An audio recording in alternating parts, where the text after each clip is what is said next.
एक छात्र को, एक मजदूर को, एक रेड़ी वाले को अगर 35,000 रुपए का कर्जा लेना हो, 35,000 रुपए का कर्जा लेना हो बैंकों से, तो उसकी चप्पल गिर तो इसकी देखिए संदीप जी, अडानी कोई इंडिया नहीं है और इंडिया कोई अडानी नहीं है। और भारत के प्रधानमंत्री वो इंडिया के प्रधानमंत्री हैं, वो कोई अडानी के प्रधानमंत्री नहीं है। लेकिन दुर्भाग्य से पूरी की पूरी भारतीय जनता पार्टी जिस तरह से अडानी के साथ खड़ी है, इनको करोड़ों निवेशकों की चिंता नहीं है जिन्होंने एलआईसी में अपना पैसा लगाया।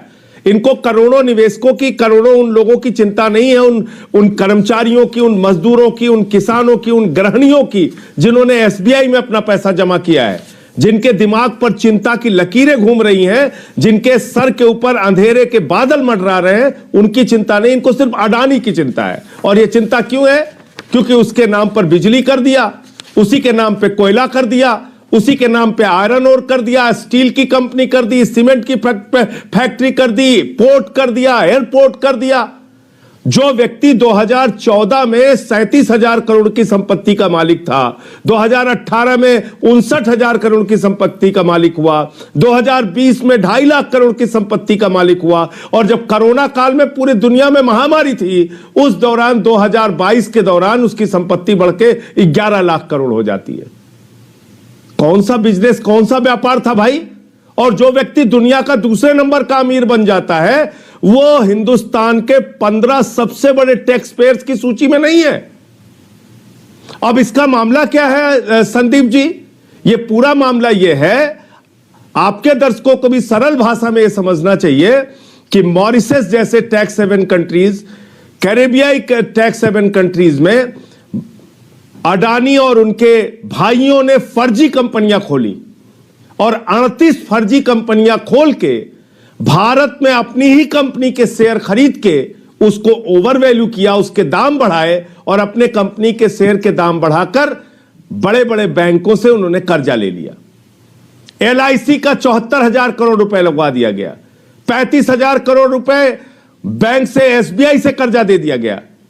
एक छात्र को, एक मजदूर को, एक रेड़ी वाले को अगर 35,000 रुपए का कर्जा लेना हो, 35,000 रुपए का कर्जा लेना हो बैंकों से, तो उसकी चप्पल गिर जाती है। तो इसकी चर्चा तो संसद में होनी चाहिए। संसद में अगर आप गतिरोध करेंगे, सवालों के जवाब नहीं सुनने को तैयार होंगे, तो सच्चाई कैसे सामने आएगी? संजय सिंह, इसका एक एक करके जवाब दूंगा। बहुत अच्छा सवाल पूछा है आपने Sandeep ji. All party meeting हुई पार्लियामेंट की सत्र की शुरुआत होने से पहले। उस मीटिंग के अंदर मैंने कहा कि अडानी के इस महाघोटाले पर चर्चा होनी चाहिए। देश के करोड़ों लोग चिंतित हैं जिनका एलआईसी में, एसबीआई में पैसा लगा हुआ है। अगर आज एलआईसी और एसबीआई के पैसे डूब रहे हैं तो लोगों के पैसे डूब रहे हैं। सरकार ने कोई जवाब नहीं दिया। और सिर्फ मैंने नहीं कहा, प्रियंका चतुर्वेदी जी बैठी है शिवसेना उद्धव ठाकरे से, उन्होंने भी कहा, आरजेडी ने भी कहा, सीपीआई ने भी कहा, सीपीएम ने भी कहा, डीएमके ने भी कहा। सरकार सदन में चर्चा कराने के लिए तैयार नहीं हुई। राष्ट्रपति के अभिभाषण का बहिष्कार हम लोगों ने किया, आम आदमी पार्टी और बीआरएस ने, और वहां भी हमने डिमांड की कि भाई सदन में चर्चा कराई जाए, उसमें भी नहीं तैयार हुए। फिर आज 267 का नोटिस दिया पार्लियामेंट में, जो एक नियम के तहत दिया कि भाई 267 के नोटिस के तहत इतने बड़े महाघोटाले पर चर्चा कराइए। ये अमृत काल में जहरीला घोटाला है, लोगों की जिंदगी बर्बाद हो रही है। इससे 4.5 लाख करोड़ रुपए निवेशकों के डूब गए शेयर मार्केट के अंदर। इस देश के आप इसे साजिश मानने को क्यों तैयार नहीं है?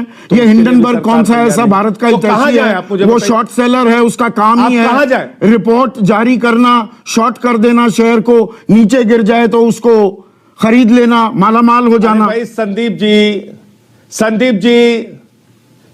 जी आज हिंडनबर्ग आया ना, प्रणंजय गुहा ठाकुरता हिंडनबर्ग हैं, रवि नायर हिंडनबर्ग हैं, वायर हिंडनबर्ग है।